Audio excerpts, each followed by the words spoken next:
Tonight we're having our first ever State of the Community discussion at Cal Poly Pomona. It's being presented by the Brothers of Legacy Pop Church Incorporated. Sorry about the delay. Like I said before, there's refreshments to my left. We're going to go ahead and get started because I know you guys have things to do tonight, so I'll get it going.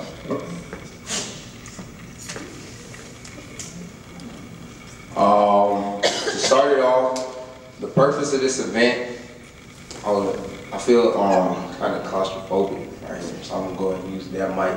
You guys don't mind like being restrained.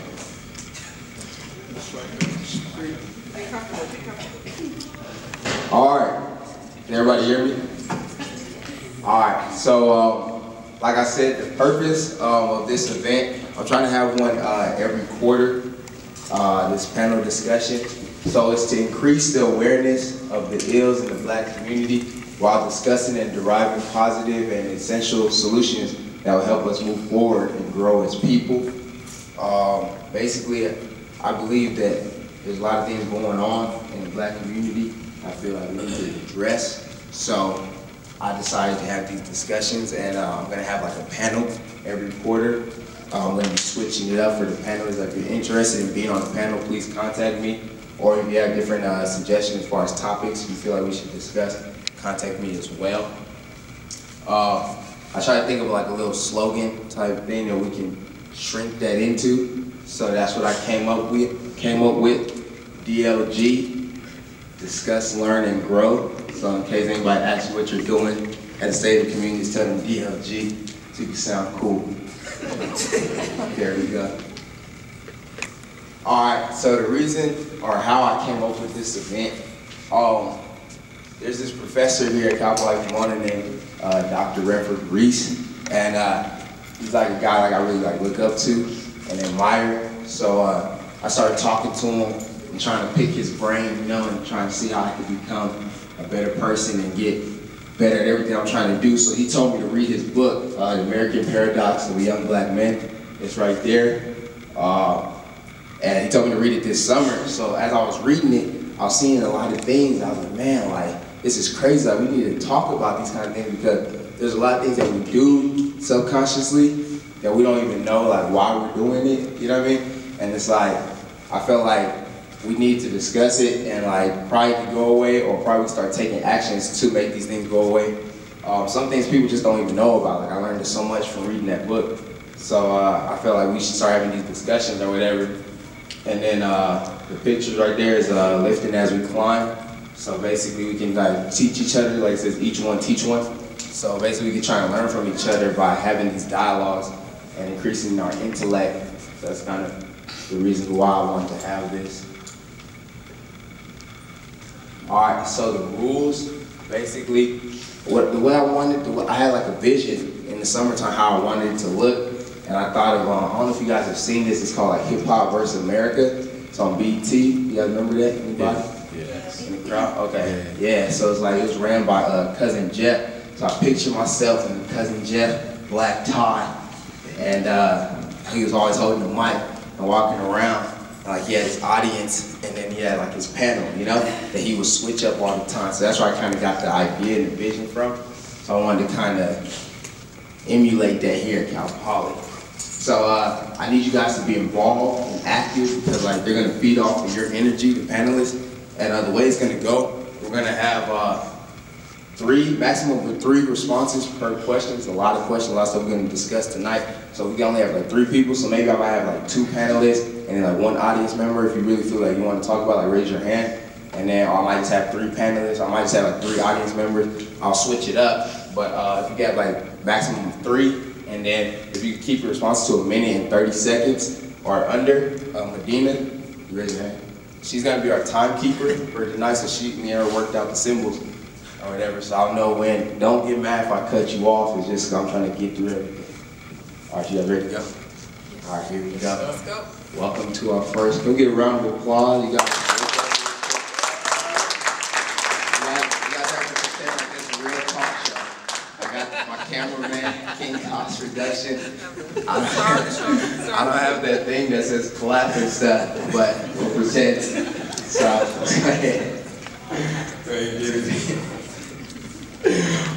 First, I want to start with introducing our panelists. If they can introduce themselves, it's a quick synopsis of who you are. We still have 2 panelists on the way. Not here yet, but we'll start with the ones we have right now, so we can start down the line. Hello, everybody. My name is Dr. Michael Page. I teach chemistry in the College of Science, and so I look forward to having you in my classes as well. So, thank you.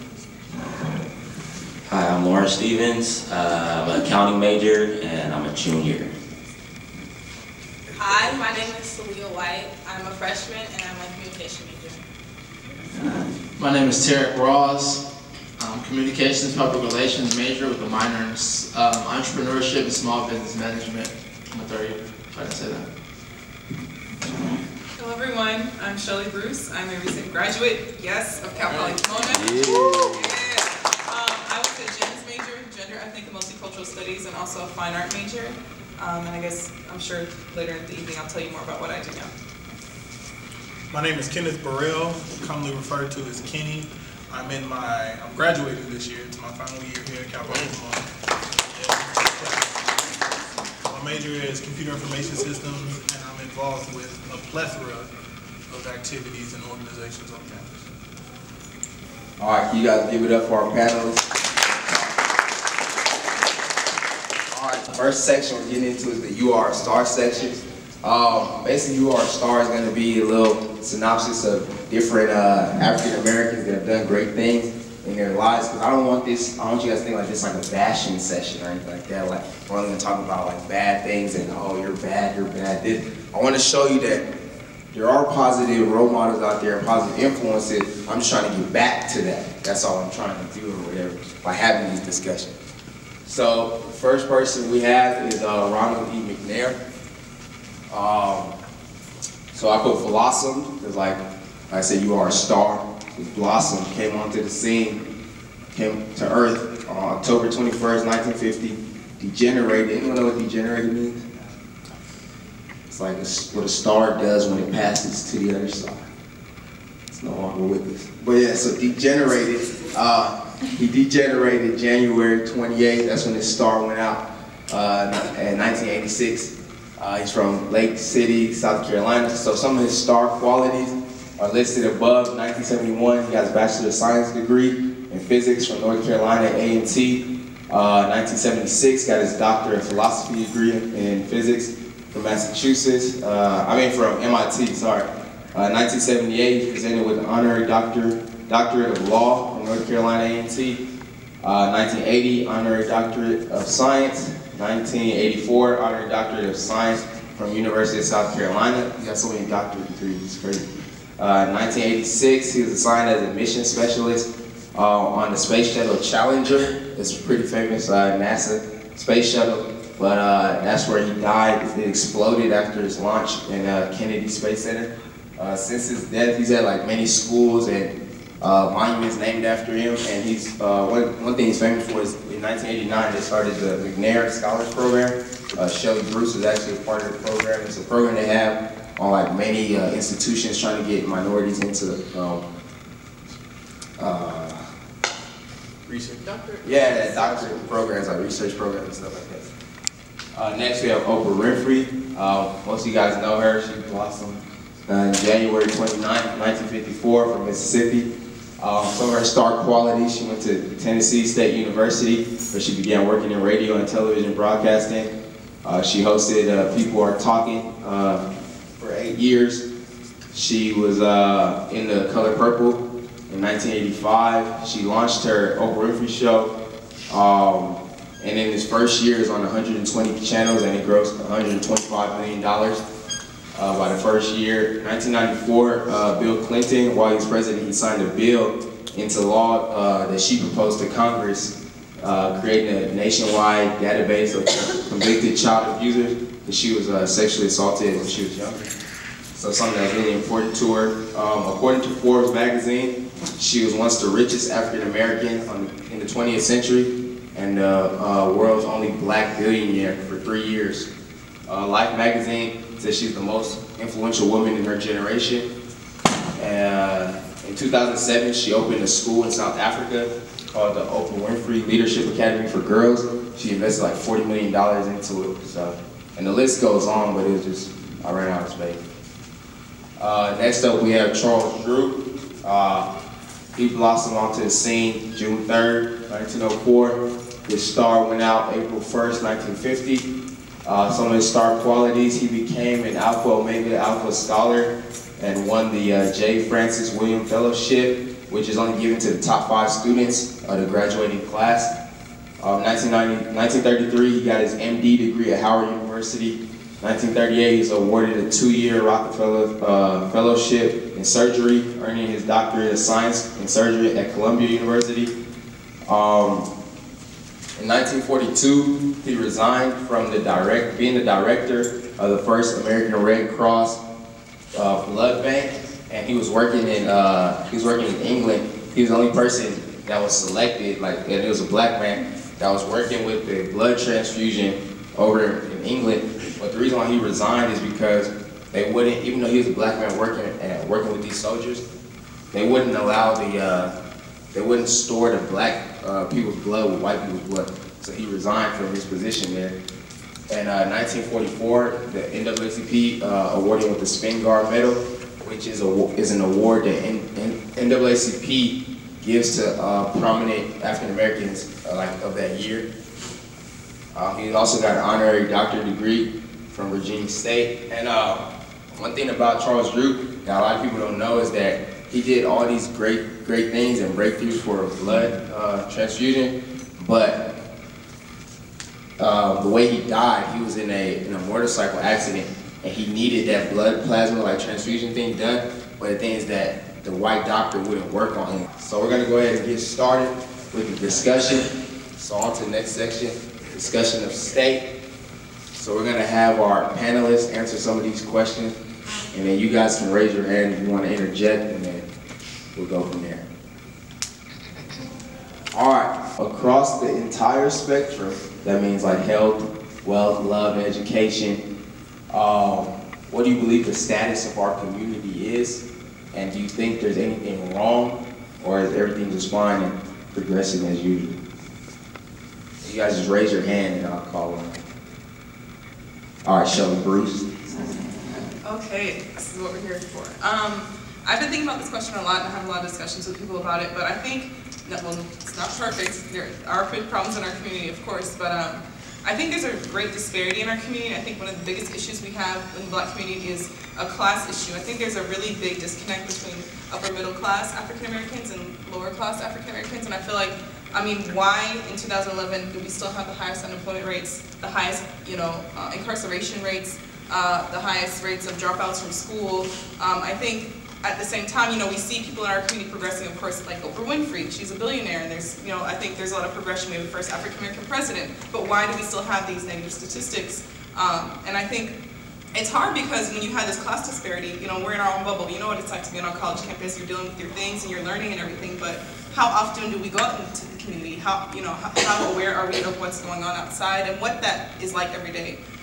For others. So I think personally, I think there's a big disparity between class and the African American community, and I personally think that's what is the stem of most of our issues. And we really need to address how, especially as privileged African Americans, who everyone in here goes to school here, how can we get back to the community and uplift the rest of the community? Okay, thank you. Anyone else want to attack that question?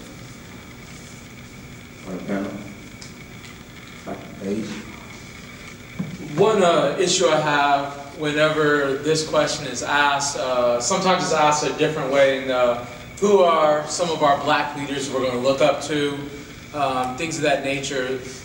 Something I oftentimes wonder is there a Black community? Is there even a group, a nucleus, a critical mass of individuals who want to bind together to overcome some sort of issue together? If one of the other panelists had something come up, would I be willing to, without even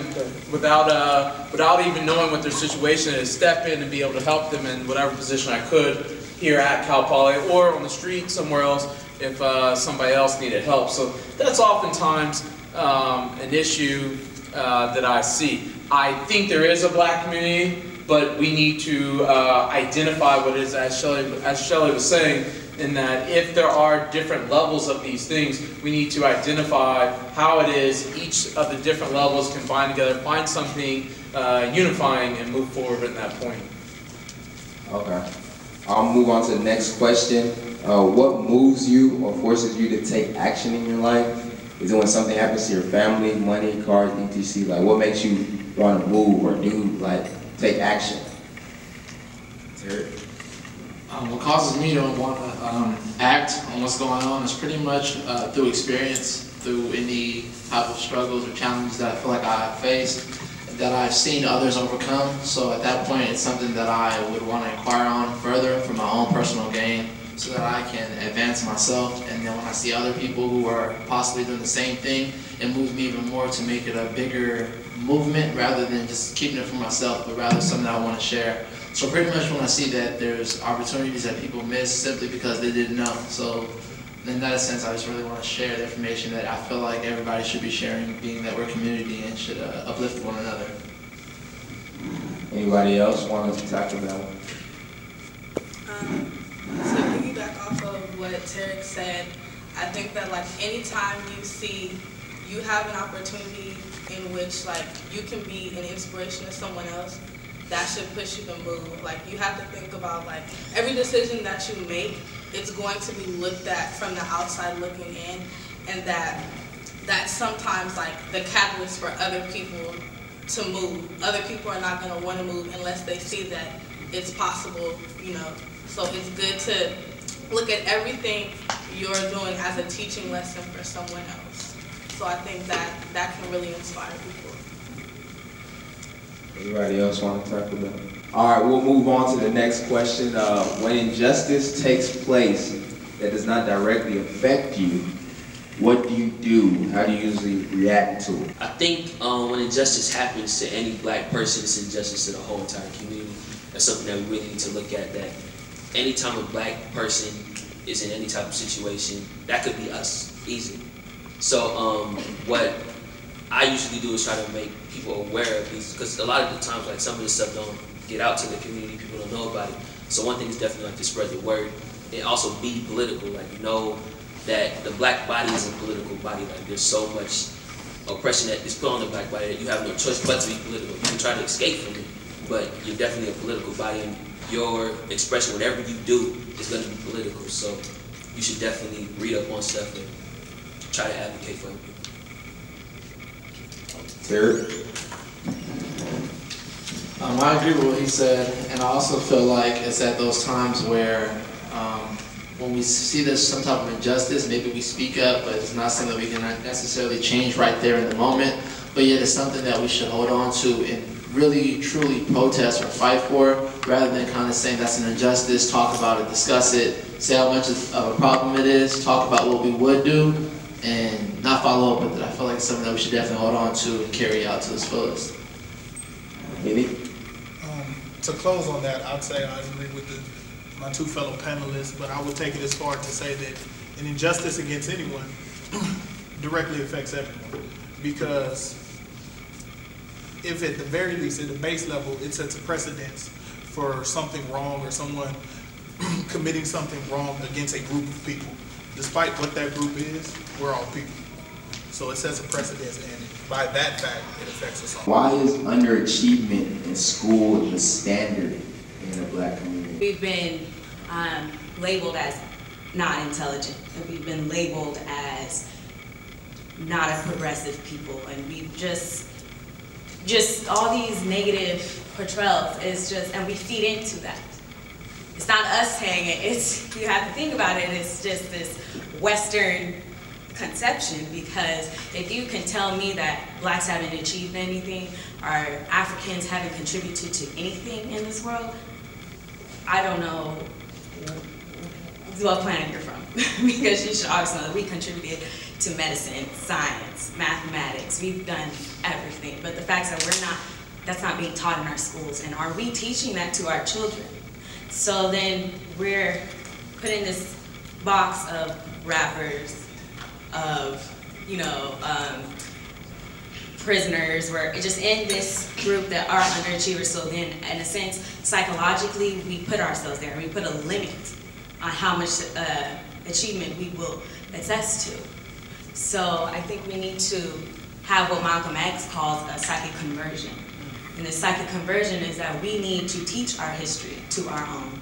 We need to learn our culture and our contributions to the world, and in America and everywhere else. And that once we have that psychic conversion, we will see us as that intelligent group. Thank you. Kenny? I think there's a couple, I think there's a multitude of things in play, but the two I think about is, first, I think we've developed this spirit of, I've done enough. Well, at least I'm doing this. At least I'm doing this. I could be doing worse. As opposed to, what could I be doing more? What could be the next step? Well, at least I'm in school. But you have no direction in school. And then another thing I think is at work is that instead of making underachievement cool, I don't think that's what happened. I think what has happened is effort has been made uncool. People are so afraid to fail because failure is seen as this ultimate disgrace that you can never recover from, versus in the past when we had a more tenacious spirit, you would attempt something and there was value in the attempt, there was value in the lesson in the failure, and you would pick yourself up, dust yourself off, learn from your mistakes and try again. I don't see that happening as much anymore. Shirley? Yeah, and also, is this just panel time to respond? Yeah, it's okay. I think with this question too is, I think also we should ask ourselves, first you ask yourself that question, you know, do I see this underachievement? Am I underachieving? What is my potential? And before we can even address it, you just think about, do I have this personal experience? Have I seen this personal experience? Because I think that's a really broad question, and I think we need to specifically think about what does underachievement mean in our community, and I think Daryl kind of touched upon it, so did Kenny. I mean, is it that we have this status quo? Is it that we think that, oh, we don't have these, or we don't think we see these examples, we're not being taught them, we're not finding them. But I think personally when it comes to underachievement, I think people become numb. I think all of us become numb because everything on the news is negative. You're not getting all the things that you're not hearing all the stories that are happening. You rarely hear positive stories on the news. And first time somebody gets robbed, somebody's cat fell out of the tree and broke its neck, anything negative, it's on the news. And I think we become numb, so when somebody tells you, Troy Davis, when somebody tells you this thing happened, it's like, oh, well, the world sucks. You know, war happens. I mean, we've been in a war, we've been in the Middle East, we've been in conflict for 10 years straight, and we're just used to it, we're just walking around. I mean, what is wartime in different, parts of our history? What is the wartime like in different parts of American history when the whole country knows about it and they're invested in it? So I think a lot of times we become numb to things, and I think it just becomes this I'm not going to try that hard, it's not going to change. But I personally think everything that you do, if you know something, you need to tell other people. And it doesn't have to be like, oh, I dedicate my whole life and it makes me so busy. But I mean, every time I try and post something on Facebook, I try to be positive. Every time I try and do something, I try and just educate someone else. So don't become numb to it, try to educate others. All right, thank you very much. So I'm gonna need the audience participation. This one, so we're gonna do, I'm gonna pass the mic around, you guys pass it back. Just knock it out real quick. So basically it's a little icebreaker we got going on. So you give your name, major, year, and why you love being black. Stress on the love. So don't say because I have nice shoes, tell me why you love being black, if you love being black. What if you don't associate yourself as African American or black? What do you love about yourself? Yeah, or sure. Who you are? Sure, we do that. We do that. Love who you are. I hope everyone loves who you are. But I'll start here with you.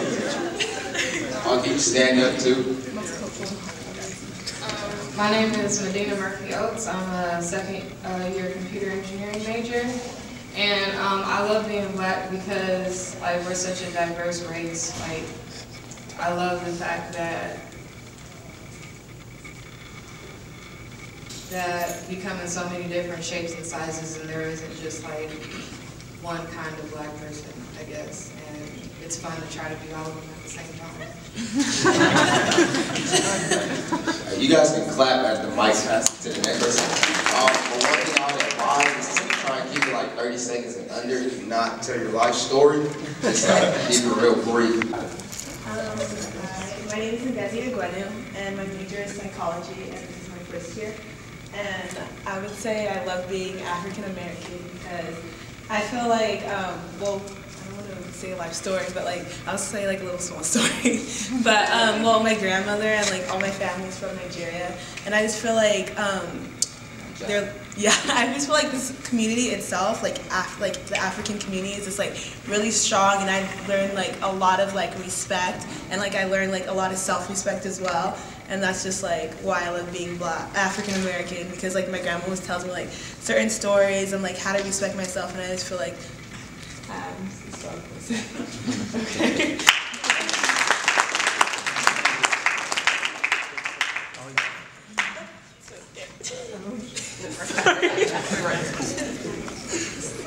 Good evening, I'm Keith Morgan, second. My major is business, management and human resources, second year.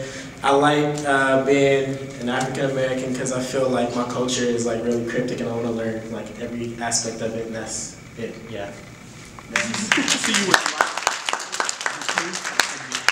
Hi, I'm Christine. I'm a communication major, Spanish minor, and I'm second year. And I love being Black because, like they mentioned, there is a lot that we don't know about our culture and that we're not taught, and so it's just an opportunity to learn it. Hi, I'm Mercedes. I am a psychology major, but not for long. Yay! And I'm a second year. I love being Black for a lot of the same reasons that they like being Black. I think that our history is interesting, and because it's not so widely like distributed, like it's kind of like a mystery that you got to find out and you got to look into it and dig deeper. So yeah, that's it. Hi, my name is Devin. I'm a second year gyms major, and I love being Black because I feel like we're so different. We're all like connected. I feel like we're all connected, and I feel like we're just like beautiful people. Yeah.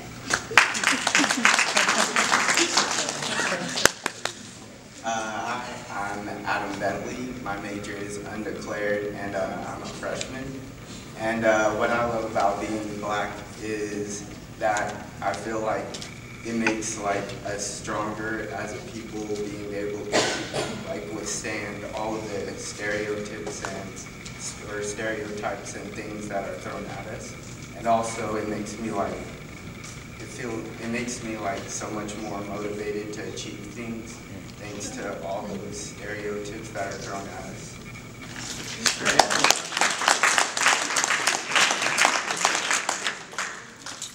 Okay, my name is Ashley. I'm a second year business accounting major. What I love about being Black is I'm Black. I don't know, I love that we're so diverse and we have such heritage and something to look back on and really discover and learn, and that's pretty much it. Hi, my name is Crystal. I'm a biology major, second year. What I love about being Black is basically what everybody else said, is the uniqueness of our community.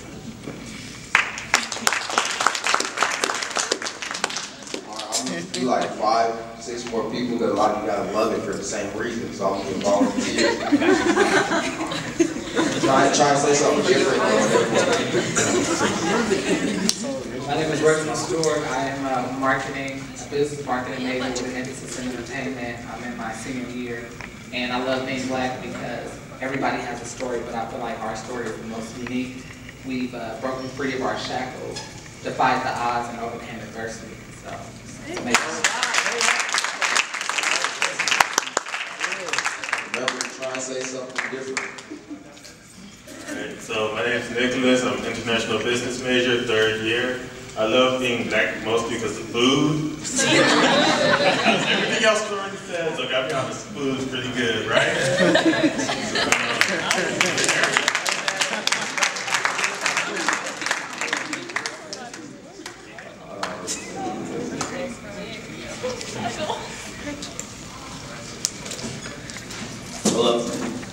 Hello, my name is Aleko Smarts III. My major is psychology. I'm a freshman, and I love being Black because the oppressed soul gives out a lot of great and unique and sacred art. And I feel like everyone in our community, everyone that sees our race, wants to be Black. Because our culture is awesome. We wear the coolest clothes, like,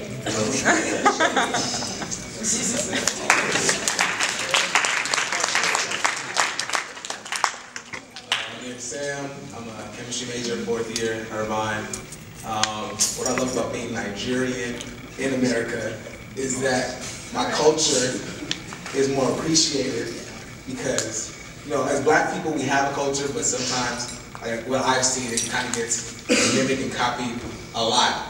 And something about Nigeria is like, I feel like ours is really special, and nobody can do it like us, even if they tried. So that's why I love in Nigeria and America.